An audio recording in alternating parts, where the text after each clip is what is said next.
सुमन के परिवार में उसके माता पिता और एक भाई थे। सभी लोग एक साथ रहते थे। सुमन एक बहुत अच्छी संस्कारी लड़की थी। उसके पड़ोस में एक लड़का भी रहता था जिसका नाम सूरज था। सूरज स्वभाव से बहुत अच्छा लड़का था। उसके माता पिता किराए के मकान में रहते थे। सुमन मन ही मन सूरज को पसंद करती थी और सूरज भी उसके माता पिता के साथ बहुत अच्छे से पेश आता था। इसलिए सुमन के माता पिता उसकी खूब तारीफ किया करते थे। दोनों परिवारों में आना जाना लगा रहता था, इसलिए उनके बीच काफी नजदीकियां बढ़ गईं।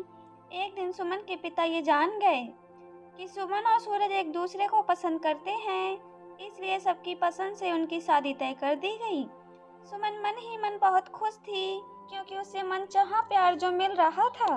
जल्द ही खुशी खुशी सुमन की शादी सूरज से हो गई। दोनों इस शादी से बहुत खुश थे क्योंकि उनकी नई जिंदगी की शुरुआत हो चुकी थी। इसी बीच सूरज की नौकरी लग गई। सूरज अपने पूरे परिवार के साथ दूसरे शहर में रहने लगा। समय गुजर रहा था और सब कुछ ठीक ठाक चल रहा था। एक दिन अचानक सूरज अपनी पत्नी पर बहुत गुस्सा करने लगा। उसने सुमन के पूछने पर भी कुछ नहीं बताया। 2-4 दिन ऐसे ही बीत गए। सुमन सोच रही थी होगी कोई बाहरी टेंशन, इसलिए वह चुप ही रही। धीरे धीरे 15 दिन गुजर गए पर सूरज के व्यवहार में बदलाव नहीं आया, बल्कि सुमन के प्रति उसका व्यवहार और भी अधिक बिगड़ता चला गया।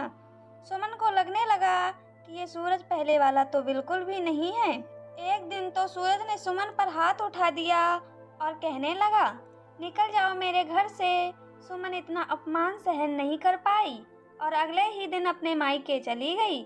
2 दिन बाद ही सुमन का मन शांत हो गया। अब सुमन अपने पति का इंतजार देख रही थी कि कब मुझे लेने आएंगे। शायद उनका गुस्सा भी ठंडा हो गया होगा। पर महीने गुजर गए, सूरज उसे लेने नहीं आया। फिर एक दिन अचानक सूरज ने अपनी ससुराल में फोन किया और कहा, मुझे 4 लाख रुपए चाहिए। सुमन के पिता ने सोचा शायद उसे पैसों की जरूरत होगी। जैसे तैसे उन्होंने रुपए का इंतजाम किया। फिर सूरज आया और अपनी पत्नी को साथ ले गया। कुछ दिनों के बाद सूरज ने फिर वही किया और सुमन को उसके मायके पहुंचा दिया। इस बार सुमन के पिता ने कर्ज लेकर पैसों का इंतजाम किया। सूरज का असली चेहरा अब सबके सामने आ चुका था।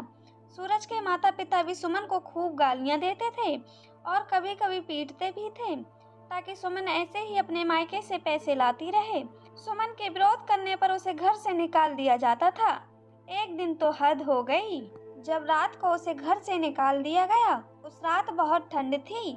बेचारी सुमन रात भर घर के बाहर ठंड से कांपती रही और सुबह होते ही रोती बिलखती अपने मायके चली गई। उसके माता पिता ने सूरज और उसके घर वालों पर मुकदमा लिखा दिया, लेकिन फिर भी सूरज सुमन को लेने नहीं आया। सुमन नहीं चाहती थी कि वह अपने माता पिता पर बोझ बन जाए, इसलिए उसने बच्चों को ट्यूशन पढ़ाना शुरू कर दिया। कुछ दिन उसका मन बच्चों में लगा रहा, मगर हर लड़की चाहती है कि वो खुशी खुशी अपने पति के साथ रहे, पर अब वो अपनी अलग जिंदगी जी रही थी। कभी कभी सुमन उसे फोन करती थी और मिन्नतें करती थी कि मुझे अपने साथ ले जाओ, मैंने तुम्हें माफ कर दिया, मैं अपना केस वापस ले लूंगी, प्लीज मुझे ले जाओ। सुमन के इतना गिड़गिड़ाने के बाद भी सूरज नहीं मानता था। बात यह थी, सुमन आज भी उसे उतना ही प्यार करती थी जितना कि पहले। एक दिन सुमन बहुत परेशान हो गई और फोन पर सूरज से कह रही थी, कोई बात नहीं, मत ले जाओ मुझे, अब मैं मर जाऊंगी। लेकिन सूरज फिर भी नहीं माना। सुमन अंदर से पूरी तरह टूट चुकी थी। इस तरह जीने की हिम्मत भी अब उसमें नहीं बची थी। उसे लग रहा था कि मुझे अपने माता पिता पर बोझ बनकर ही जीना पड़ेगा, इससे अच्छा तो मेरा मर जाना ही सही होगा। और इस तरह एक दिन सुमन ने नदी में कूदकर अपनी जान दे दी। उसके माता पिता अपनी बेटी की राह देखते रह गए, पर सुमन अब कहाँ आने वाली थी। यदि उस दिन सूरज मान जाता तो शायद आज सुमन की जान नहीं जाती।